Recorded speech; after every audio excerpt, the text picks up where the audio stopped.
Hi, this is a tutorial on how I make a center ball of yarn from this, because this is quite annoying. I use a tube not from a kitchen roll, because this is too wide.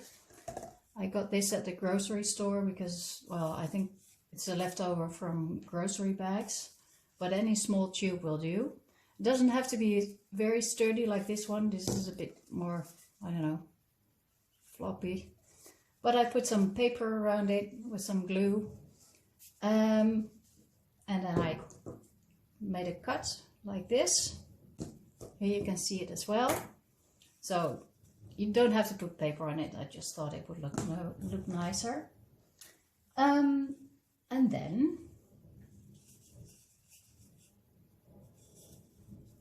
you put a little piece of thread in here, and then you start rolling.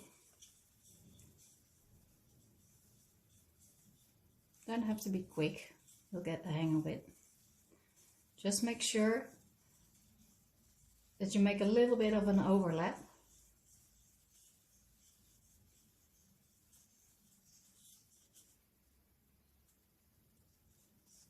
And you just keep turning.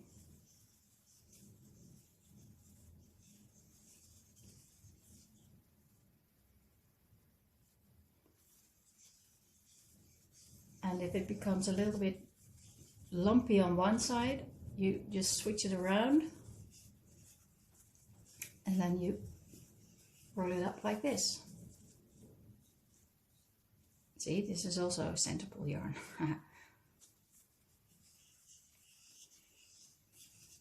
And I'll pause the video, and then later on you can see what the result is.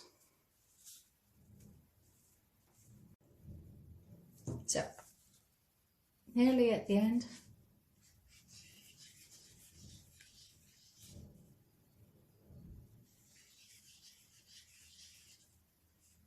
And then at the end, I just wrap it around like this.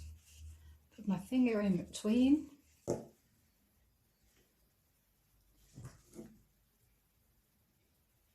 Pull at the end of the thread like this. And then there's a little knot. I'll fold it underneath. There you are. You pull this end loose, and then carefully you slide it off. And there you are, your center ball yarn. And the label, I put some thread around it so I know which color it is. And I'll just tuck it in there. And then I'll sew it like that. Enjoy!